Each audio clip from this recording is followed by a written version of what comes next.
నమస్కారం ETV news కి స్వాగతం ముఖ్యాంశాలు భూ ప్రకోపానికి పాకిస్తాన్ ఆఫ్ఘనిస్తాన్లో 270 దాటిన మృతుల సంఖ్య కొనసాగుతున్న సహాయక చర్యలు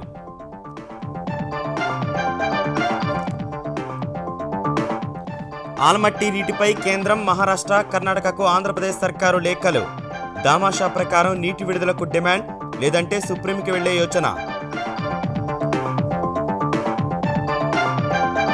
ఢిల్లీ పర్యటనలో నేడు ప్రధానిని కలవనున్న కేసీఆర్ తెలంగాణ సమస్యల పరిష్కారానికి విజ్ఞప్తి చండీ యాగానికి ఆహ్వానించే అవకాశం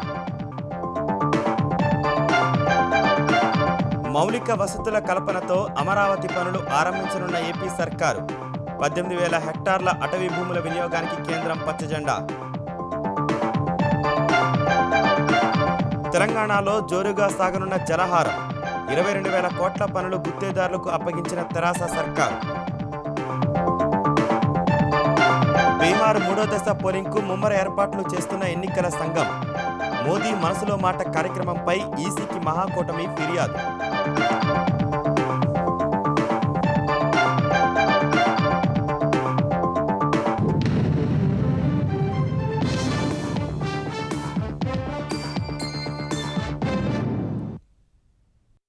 ఆఫ్ఘన్ పాక్ సరిహద్దులో సంభవించిన భారీ భూకంపం పెను విధ్వంసాన్ని మిగిల్చింది. శిథిలాలు వెలికి తీస్తున్న కొద్దీ మృతదేహాలు బయటపడుతున్నాయి.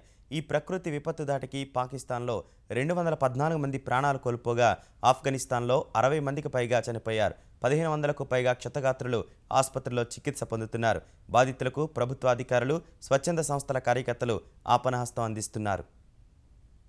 హింద్కుష్ పర్వత శ్రేణుల్లో సోమవారం మధ్యాహ్నం సంభవించిన భారీ భూకంపం పాకిస్తాన్ ఆఫ్ఘనిస్తాన్ను అతలాకుతలం చేసింది. 7.5 తీవ్రతతో వచ్చిన భూప్రకంపనలు బీభత్సాన్ని సృష్టించాయి. పాక్లోని పలు నగరాలు, ఆఫ్ఘనిస్తాన్ రాజధాని కాబూల్ సహా అనేక ప్రాంతాలు చివురుటాకులా వణికిపోయాయి. గత 10 ఏళ్ల కాలంలో సంభవించిన ఈ అతిపెద్ద భూకంపానికి పాకిస్తాన్లోని పంజాబ్, పాక్ ఆక్రమిత కశ్మీర్లో భారీ నష్టం జరిగింది.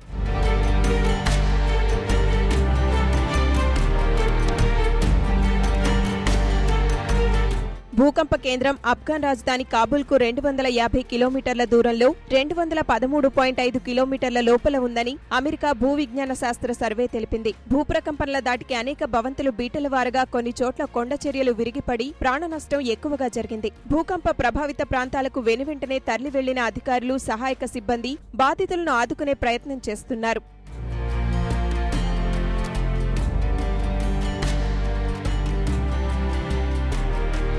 పాక్లో కరాచీ, లాహోర్, ఇస్లామాబాద్, రావల్పిండి, పెషావర్, క్వెట్టా, కోహత్, మలాకండ్ నగరాల్లో తీవ్ర ప్రకంపనలు సంభవించాయి. చాలా ప్రాంతాల్లో భవనాలు నేలకూలాయి. భూకంపం కారణంగా సమాచార, విద్యుత్ వ్యవస్థలు స్తంభించాయి. ప్రతికూలతల మధ్య అధికారులు శిథిలాలు తొలగిస్తున్నారు. గాయపడ్డ వారిని ఆసుపత్రికి తరలిస్తున్నారు. ఆఫ్ఘనిస్తాన్లో తఖర్ రాష్ట్ర రాజధాని తలోఖాన్లో భూకంపం పెను విషాదం మిగిల్చింది. ప్రకంపనలు గుర్తించిన ఓ పాఠశాలలోని విద్యార్థులు ఒక్కసారిగా బయటకు పరుగులు తీసేందుకు యత్నించారు. ఇది తొక్కిసలాటకు దారితీసి 12 మంది విద్యార్థినులు మరణించారు. గాయపడ్డవారు ఆసుపత్రిలో చికిత్స పొందుతున్నారు. పర్వత శ్రేణుల్లో కొండచర్యలు విరిగిపడినందున మృతుల సంఖ్య ఇంకా పెరిగే అవకాశం ఉందని భావిస్తున్నారు. భూకంపం తర్వాత పలు దఫాలుగా వస్తున్న కంపనాలు పాకిస్తాన్, ఆఫ్ఘనిస్తాన్లో ప్రజలను నిద్రపోనివ్వడం లేదు. ఏ క్షణంలో ఏమి జరుగుతుందోనని వారంతా క్షణమొక యుగంలా కాలం గడుపుతున్నారు. భూకంపం కారణంగా నష్టపోయిన పాకిస్తాన్, ఆఫ్ఘనిస్తాన్లకు బాసటగా నిలుస్తామని భారత్ ప్రకటించింది. ఎలాంటి సాయం అందించడానికైనా సిద్ధంగా ఉన్నట్లు ప్రధాని మోదీ వెల్లడించారు. 2 రోజుల ఢిల్లీ పర్యటనకు వెళ్లిన తెలంగాణ ముఖ్యమంత్రి కేసీఆర్ పలు కీలక అంశాలను కేంద్రం దృష్టికి తీసుకెళ్లనున్నారు. నీతి ఆయోగ్ ఉపసంఘం సభ్యులను కలవనున్న తెలంగాణ ముఖ్యమంత్రి ప్రధాని మోదీ కేంద్ర మంత్రులతో భేటీ కానున్నారు. డిసెంబర్లో నిర్వహించనున్న ఆయుత చండీ యాగానికి రావాల్సిందిగా ఆహ్వానిస్తారు. 6 నెలల విరామం అనంతరం తెలంగాణ ముఖ్యమంత్రి కేసీఆర్ సోమవారం రాత్రి ఢిల్లీ చేరుకున్నారు. ఇవాళ మధ్యాహ్నం 12 గంటలకు కేంద్ర ఆర్థిక మంత్రి అరుణ్ జైట్లీతో కేసీఆర్ సమావేశమవుతారు. విభజన చట్టం మేరకు తెలంగాణకు కేంద్ర సాయం, ఎఫ్ఆర్బీఎంలో రుణ పరిమితి పెంపు, కేంద్ర పథకాల్లో వాటా తదితర అంశాలపై చర్చిస్తారు. కేంద్రం నుంచి పలు పద్దుల కింద సాయం అందాల్సి ఉండగా ఎఫ్ఆర్బీఎం రుణ పరిమితి పెంపు వల్ల అదనంగా 4,000 కోట్ల మేర నిధులు అందితే వాటిని రైతుల రుణమాఫీకి వినియోగించాలని తెలంగాణ ప్రభుత్వం భావిస్తోంది. పథకాల వారీగా డిమాండ్లు, నిధుల కేటాయింపులపై కేసీఆర్ జైట్లీకి నివేదిక ఇవ్వనున్నారు. మధ్యాహ్నం 2:30 గంటలకు కేసీఆర్ కేంద్ర ఉపరితల రవాణా శాఖ మంత్రి నితిన్ గడ్కరీతో సమావేశమవుతారు. తెలంగాణలోని జాతీయ రహదారుల విస్తరణ, అనుసంధానం, భూభాగ ఓడరేవు ఏర్పాటు తదితర అంశాలను ఆయనతో చర్చిస్తారు. రాత్రి 7 గంటలకు నీతి ఆయోగ్ సమావేశంలో పాల్గొంటారు. మధ్యప్రదేశ్ ముఖ్యమంత్రి శివరాజ్ సింగ్ చౌహాన్ తదితరులతో కూడిన ఉపబృందం కేంద్ర పథకాల అమలుపై నివేదికకు ఆమోదం తెలిపి దానిని ప్రధానికి అందజేస్తుంది. ఈ సందర్భంగా మోదీతో కేసీఆర్ విడిగా సమావేశమవుతారు. తెలంగాణలోని పెండింగ్ ప్రాజెక్టులు, ఇతర అంశాలపై ఆయనకు వినతిపత్రం సమర్పిస్తారు. కరువు పరిస్థితులు నెలకొన్నందున ప్రత్యేక సాయం అందించాలని, విభజన చట్టంలో ఇచ్చిన హామీలను అమలు చేయాలని కోరతారు. డిసెంబర్ 23 నుంచి నిర్వహించనున్న అయుతచండీ యాగానికి హాజరు కావాలని ప్రధాని మోదీని కేసీఆర్ ఆహ్వానించనున్నారు. బుధవారం రాష్ట్రపతి ప్రణబ్ ముఖర్జీతో భేటీ అయ్యి ఆయనను కూడా చండీ యాగానికి రావాలని ఆహ్వానించనున్నారు. ఆంధ్రప్రదేశ్లో నీటి సంక్షోభాన్ని ఎదుర్కొనేందుకు ఉన్న అన్ని అవకాశాలను వినియోగించుకోవాలని ముఖ్యమంత్రి అధికారులను ఆదేశించారు. కృష్ణా డెల్టాలో బోర్లకు 24 గంటలు విద్యుత్ సరఫరా చేసి లక్షల ఎకరాల్లోని పంటను కాపాడాలని దిశానిర్దేశం చేశారు. పట్టిసీమ నుంచి 2000 క్యూసెక్కుల నీరు వచ్చే వరకు పంపులు వాడుకోవాలన్నారు. ఆంధ్రప్రదేశ్ నీటి కొరత ఎదుర్కొంటున్న విషయంపై కేంద్రంతో పాటు పొరుగు రాష్ట్రాలు మహారాష్ట్ర, కర్ణాటకకు లేఖలు రాయాలని సీఎం సూచించారు. ఆలమట్టి నుంచి దామాషా ప్రకారం నీరు విడుదల చేయాల్సిందిగా విన్నవించాలని, దీనిపై అవసరమైతే సుప్రీంకోర్టుకు వెళదామని అన్నారు. ఆంధ్రప్రదేశ్లో నీటి కరువును జయించేందుకు కసిగా పనిచేయాలని ముఖ్యమంత్రి చంద్రబాబు అధికారులకు సూచించారు. వచ్చే ఏడాదికి 20,000 క్యూసెక్లు అదనంగా వినియోగించుకునేలా ఇప్పటినుంచే కసరత్తు చేయాలన్నారు. విజయవాడలోని తన కార్యాలయంలో ఏపీ జలవనరుల శాఖ మంత్రి అధికారులతో సమీక్ష నిర్వహించిన చంద్రబాబు 2016 అక్టోబర్ కల్లా అన్ని ప్రాజెక్టుల టన్నెళ్ల తవ్వకం పూర్తి కావాలని ఆదేశించారు. శ్రీశైలం, నాగార్జున సాగర్ ప్రాజెక్టుల్లో నీటి మట్టాల వివరాలను అధికారులు సీఎంకు సమర్పించారు. గృహ అవసరాలు, పరిశ్రమలకు ఇస్తున్నట్లే కృష్ణా డెల్టా ఆయకట్టులో బోర్లకు 24 గంటల విద్యుత్ ఇచ్చి 8 లక్షల ఎకరాల్లో పంటలను కాపాడాలని చంద్రబాబు నిర్దేశించారు. మరో 15 రోజుల్లో పట్టిసీమ నుంచి 2000 క్యూసెక్ల నీరు వస్తుందని, అప్పటి వరకు పంపుల ద్వారా పంటలను కాపాడాలని సూచించారు. రాయలసీమలో 15% వర్షాభావం ఉందని, 3 కాలువల్లో నీటితో పాటు అవసరమైతే పోతిరెడ్డిపాడు నుంచి నీరివ్వాలని ముఖ్యమంత్రి స్పష్టం చేశారు. సీమ ప్రాజెక్టుల పూర్తిపై ప్రత్యేక డ్రైవ్ నిర్వహించాలన్నారు. ఆంధ్రప్రదేశ్లో నీటి సంక్షోభాన్ని వివరిస్తూ కేంద్ర ప్రభుత్వానికి పొరుగు రాష్ట్రాలైన కర్ణాటక, మహారాష్ట్రలకు లేఖలు రాయాలని అధికారులను ఆదేశించారు. ఆల్మట్టి నుంచి దామాషా ప్రకారం నీరు విడుదల చేయాల్సిందిగా కోరాలని, దీనిపై అవసరమైతే సుప్రీంకోర్టు కూడా వెళ్దామని అన్నారు. ఆంధ్రప్రదేశ్లో నదులు, వాగులు, వంకలు, చెరువుల వివరాలు, వర్షపాతం, భూగర్భ జలాల సమాచారంపై రికార్డు తయారు చేయాలని ముఖ్యమంత్రి అధికారులకు సూచించారు. నదుల అనుసంధానంపై సర్వత్రా చర్చ జరగాలని, నీటి నిర్వహణపై ప్రజల్లో చైతన్యం పెరగాలని సీఎం అభిప్రాయపడ్డారు.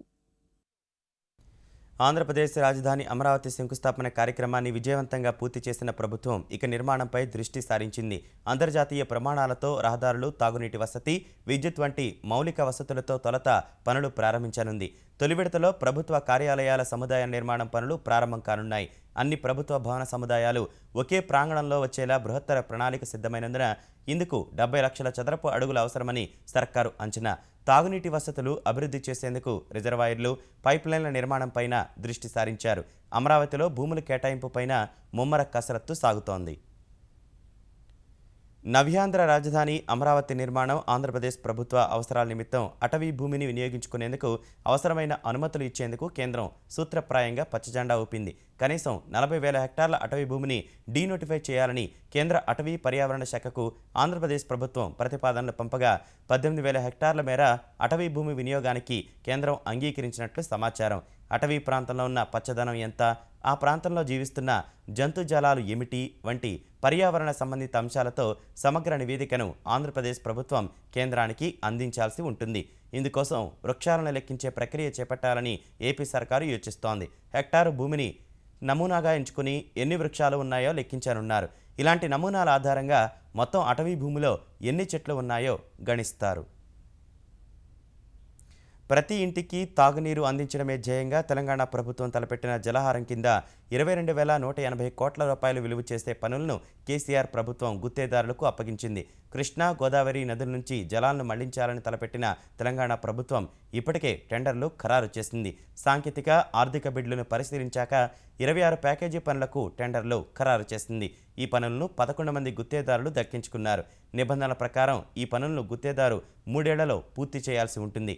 రంగారెడ్డి జిల్లా మేడ్చల్ నియోజకవర్గానికి తాగునీరు అందించే అతి చిన్న ప్యాకేజీ పనిని గుత్తేదారు ఏడాదిలో పూర్తి చేయాల్సి ఉంటుంది. నేటి నుంచి 3 రోజుల పాటు హైదరాబాద్లో 8వ జాతీయ విత్తన సదస్సు జరగనుంది. నోవాటెల్ వేదికగా జరిగే ఈ సదస్సుకు దేశం నలుమూలల నుంచి 600 మంది ప్రతినిధులు హాజరు కానున్నారు. వ్యవసాయ శాస్త్రవేత్తలు, వ్యవసాయ రంగ నిపుణులు, రైతులు పాల్గొనే ఈ సదస్సులో విత్తనాభివృద్ధి, అంతర్జాతీయ స్థాయిలో విత్తన రంగంలోని మార్పులు, నూతన వంగడాల సృష్టి, మార్కెటింగ్ వంటి అంశాలు చర్చకు రానున్నాయని తెలంగాణ వ్యవసాయ శాఖ మంత్రి పోచారం శ్రీనివాసరెడ్డి చెప్పారు.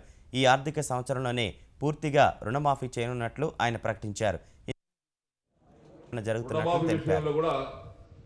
మిగతా 8,000 కోట్ల రూపాయలు ఏదైతే 50% కట్టాల్సింది ఉందో ఆ ప్రక్రియ కొనసాగుతుంది. త్వరలోనే పూర్తి చేస్తాం. ఈ సంవత్సరమే ఒకేసారి సార్. తెలంగాణ తెలుగుదేశం పార్టీ కార్యనిర్వాహక అధ్యక్షుడు రేవంత్ రెడ్డి ఆ పార్టీ జాతీయ అధ్యక్షుడు చంద్రబాబు నాయుడుతో భేటీ అయ్యారు. విజయవాడలోని సీఎం కార్యాలయానికి వచ్చిన రేవంత్ రెడ్డి దాదాపు 2 గంటల పాటు ఆయనతో వివిధ అంశాలపై చర్చించారు. జీహెచ్ఎంసీ ఎన్నికల్లో అనుసరించాల్సిన వ్యూహంతో పాటు తెలంగాణలో పార్టీ బలోపేతానికి తీసుకోవాల్సిన చర్యలపై రేవంత్కు చంద్రబాబు దిశానిర్దేశం చేసినట్టు తెలుస్తోంది. కార్యనిర్వాహక అధ్యక్షుడిగా ఎంపికైన తర్వాత ఆ హోదాలో రేవంత్ చంద్రబాబుతో భేటీ కావటం ఇదే తొలిసారి. తెలంగాణలో పార్టీ ప్రస్తుత పరిస్థితిని రేవంత్ చంద్రబాబుకు వివరించినట్టు సమాచారం. వరంగల్ పార్లమెంటు ఉప ఎన్నికలతో తెరాస ప్రభుత్వ పతనం ప్రారంభం కానుందని తెలంగాణ ప్రదేశ్ కాంగ్రెస్ కమిటీ అధ్యక్షుడు ఉత్తమ్ కుమార్ రెడ్డి వ్యాఖ్యానించారు. హనుమకొండలోని జిల్లా కాంగ్రెస్ పార్టీ కార్యాలయంలో వరంగల్ పార్లమెంటు ఉప ఎన్నికల సన్నాహక సమావేశంలో పాల్గొన్న ఆయన ఈ నెల 28 లోపు అభ్యర్థిని ప్రకటిస్తామని చెప్పారు. తప్పనిసరిగా యావత్ రైతాంగం ఈ టీఆర్ఎస్ ప్రభుత్వానికి ఈ ఎన్నికల్లో బుద్ధి చెప్పబోతుందని చెప్పి మేము భావిస్తున్నాం. ఇంటికో ఉద్యోగం అన్నారు, ఆ మండలానికి కూడా మరి ఒక ఉద్యోగం వచ్చిందో లేదు. ఈ ఇంటికో ఉద్యోగం అనే స్లోగన్ మీద తీర్పు ఇవ్వబోతుందని చెప్పి నేను భావిస్తున్నాను. రైతు ఆత్మహత్యలే ప్రధాన అజెండాగా వరంగల్ ఉప ఎన్నికల బరిలోకి దిగనున్నట్లు భారతీయ జనతా పార్టీ తెలంగాణ శాసనసభాపక్ష నేత లక్ష్మణ్ స్పష్టం చేశారు. ప్రజాస్వామ్యాన్ని అపహాస్యం చేసేలా తెలంగాణలో కుటుంబ పాలన సాగుతోందని ఆయన ధ్వజమెత్తారు.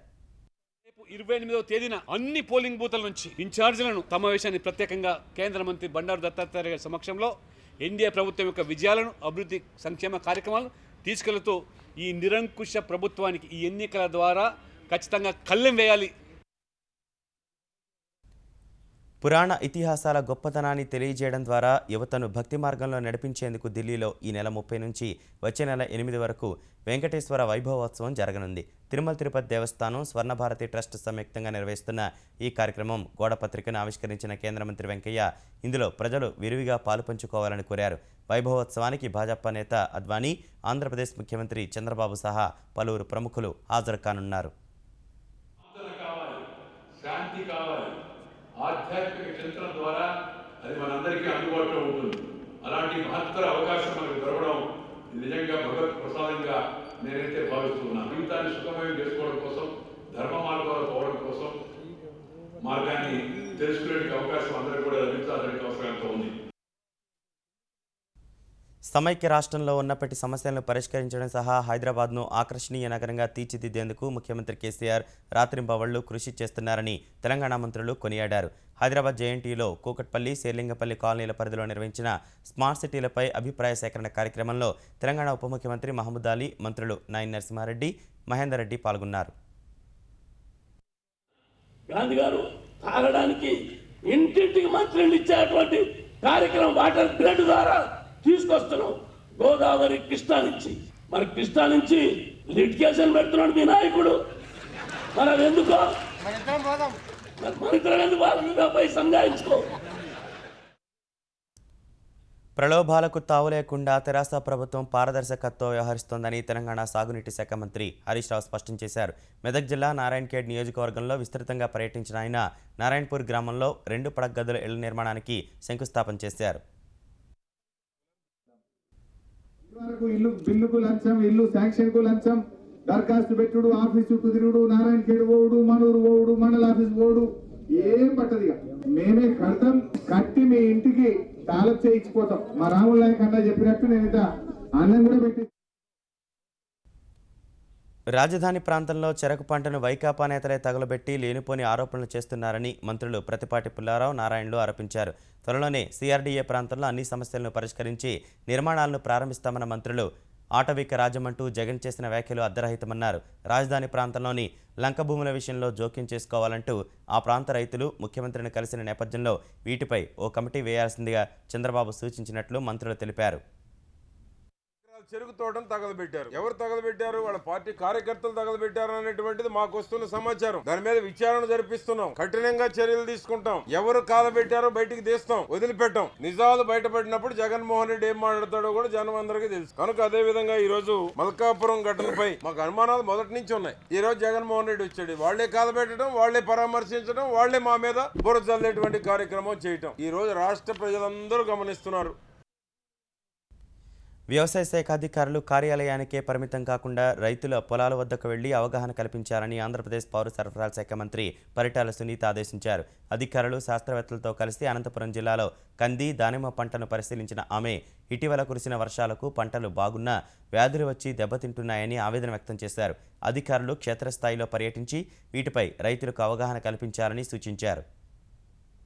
పంట బాగా పండుతా ఉంది. ఈ పంటలన్నిటికీ ఏమన్నా రోగాలు వస్తే వెంటనే వాళ్ళకి సూచనలు ఇమ్మని చెప్పి వాళ్ళకి కూడా మేము తెలియజేస్తున్నాం. ఏ వాళ్ళు ప్రతిరోజు 2 రోజులకు ఒకసారి ప్రెస్ మీట్ పెట్టాలా, ప్రెస్ లో రావాలా. పంచాయతీల వారుగా ఒక వారంలో ఒక 3 రోజులు మనం పర్యటిస్తే జిల్లా పంచాయతీల్లో ఉండే వాళ్ళు పిలిపించుకొని అక్కడ కూర్చొని మనం ఈ మందులు కొట్టాలని వాళ్ళకి అవగాహన కల్పిస్తే తప్పకుండా రైతులు దీన్ని పాటిస్తారని ఏ వాళ్ళందరికీ కూడా తెలియజేస్తున్నాం. ఇంట్లో కూర్చోకోకుండా, ఆఫీసులో కూర్చోకోకుండా రైతుల దగ్గరికి వెళ్ళి ఇవన్నీ సలహాలు ఇవ్వాలని తెలియజేస్తున్నాం.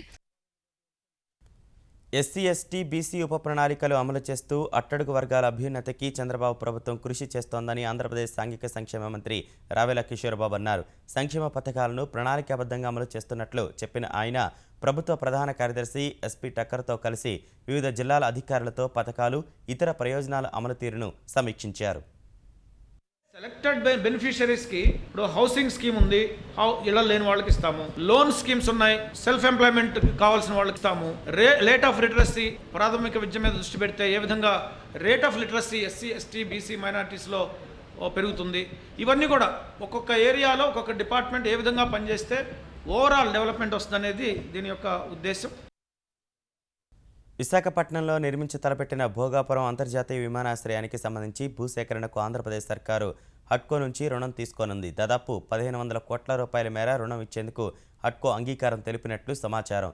భోగాపురం విమానాశ్రయానికి సంబంధించి ఎయిర్ ట్రాఫిక్ సర్వే చేయగా అభివృద్ధికి మంచి అవకాశం ఉన్నట్లు నివేదిక వచ్చింది. నెల్లూరు జిల్లాలోని దగదర్తి, కర్నూలు జిల్లాలోని ఓర్వకల్లు విమానాశ్రయాలకు సంబంధించిన నివేదికలు కూడా అనుకూలంగా వచ్చినందున వీటి నిర్మాణానికి అవకాశాలు మరింత పెరిగినట్లయింది.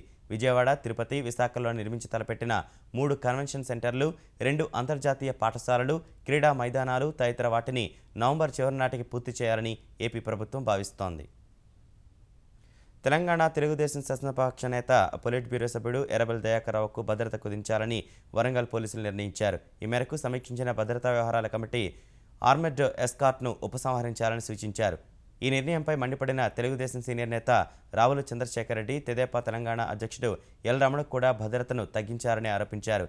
భద్రతను ఎందుకు తగ్గించాల్సి వచ్చిందో ప్రభుత్వం సమాధానం చెప్పాలని డిమాండ్ చేశారు. నకిలీ కుల ధృవీకరణ పత్రాలను తయారు చేస్తున్న ముఠా గుట్టును కర్నూలు పోలీసులు రట్టు చేశారు. ముఠా సభ్యులు 2 సహా వారు తయారు చేసిన ధృవీ పత్రాలతో ఎన్టీఆర్ ఆరోగ్య విశ్వవిద్యాలయంలో సీట్లు పొందిన విద్యార్థులు, వారి తల్లిదండ్రులను కూడా పోలీసులు అరెస్టు చేశారు. ఎంసెట్ దరఖాస్తు సమయంలో అసలైన కుల ధృవీకరణ పత్రాలు సమర్పించి కౌన్సిలింగ్ సమయంలో కర్నూలులోని ఓ మీసేవా కేంద్రం నుంచి పొందిన తప్పుడు పత్రాలు సమర్పించగా ఈ విషయాన్ని గుర్తించిన విశ్వవిద్యాలయం అధికారులు కర్నూలు కలెక్టర్కు సమాచారం ఇచ్చారు. ఈ వ్యవహారంపై విచారణ చేపట్టి కల్లూరు తహసీల్దార్ పరారీలో ఉన్నాడని గుర్తించిన పోలీసులు 24 గంటల్లోగా లొంగిపోవాలని హెచ్చరించారు. తప్పుడు ధృవపత్రాలు పొందిన విద్యార్థులు, తండ్రులతో పాటు కీలక సూత్రధారులైన షేక్ షమీర్, శ్రీనివాసరెడ్డిలపై చీటింగ్, ఫోర్జరీ కేసులు నమోదు చేశారు. ఆంధ్రప్రదేశ్లో చక్కెర పరిశ్రమకు చాలా అవకాశాలున్నాయని మార్గదర్శి ఎండీ శైలజా కిరణ్ అభిప్రాయం వ్యక్తం చేశారు. భారత్లో చక్కెర పరిశ్రమలు చాలా వెనుకబడి ఉండగా బ్రెజిల్ తదితర దేశాలు చక్కెర ఉత్పత్తిలో అగ్రస్థానంలో ఉన్నట్లు ఆమె గుర్తు చేశారు. కృష్ణా జిల్లా ఉయ్యూరులోని కేసీపీ షుగర్స్ వ్యవస్థాపకుడు వెలగపూడి మారుతీరావు 83వ జయంతి ఉత్సవంలో పాల్గొన్న ఆమె కేసీపీ సంస్థ దేశంలోని ఇతర పరిశ్రమలతో పోలిస్తే మెరుగైన పనితీరు కనబరుస్తోందని చెప్పారు.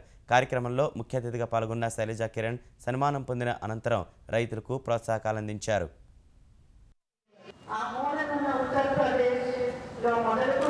తెలంగాణ, ఆంధ్రప్రదేశ్ మీదుగా ఈ కొసలున్న తమిళనాడు దాకా దేశ వ్యాప్తంగా అల్లాడుతున్నారు. చెరుకు పంట దిగుబడులు, చక్కెర ఉత్పత్తి ఏదైనా గరిష్ట స్థాయిని తాకడం సంక్షోభానికి మరో ప్రధాన కారణం. బీహార్లో బుధవారం జరిగే మూడో దశ పోలింగ్ కోసం ఎన్నికల సంఘం అన్ని ఏర్పాట్లు చేస్తోంది. 6 జిల్లాల పరిధిలోని 50 నియోజకవర్గాల్లో ఎన్నికలు జరగనుండగా నితీష్ సొంత జిల్లా నలందతో పాటు లాలుకు గట్టి పట్టున్న శరణ్ జిల్లా ఇందులో ఉన్నాయి. సోమవారం సాయంత్రంతో ప్రచార పర్వం ముగియగా పోలింగ్ ఏర్పాట్లలో ఈసీ నిమగ్నమైంది. మరోవైపు మన్ కీ బాత్ రేడియో కార్యక్రమం ద్వారా బీహార్ ఓటర్లను ప్రభావితం చేయడానికి ప్రధాని మోదీ ప్రయత్నించారని ఎన్నికల సంఘానికి లౌకిక మహాకూటమి సోమవారం ఫిర్యాదు చేసింది. గెజిటెడ్ ఏతర గ్రూప్ బి, సి, డి పోస్టులకు వచ్చేడాది నుంచి ఇంటర్వ్యూలు ఉండబోవని మనసులో మాటలో మోదీ ప్రకటించారని, పసిడి నగదీకరణ పథకం గురించి మాట్లాడారని, ఇది ఎన్నికల నియమావళికి విరుద్ధమని పేర్కొంది.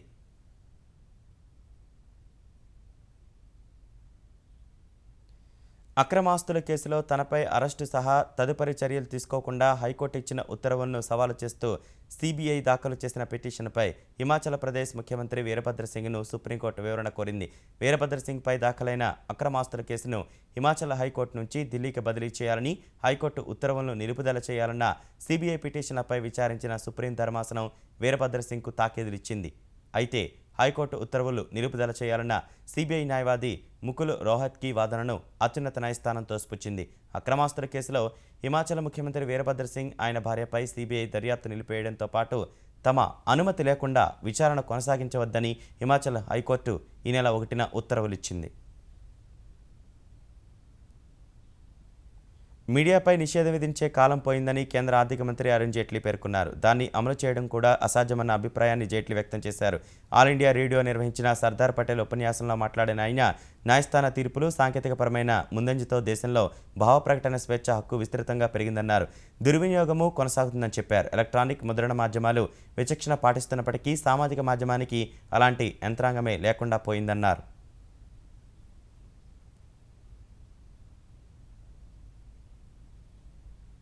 ఈటీవీ న్యూస్ సమాప్తం. నమస్కారం.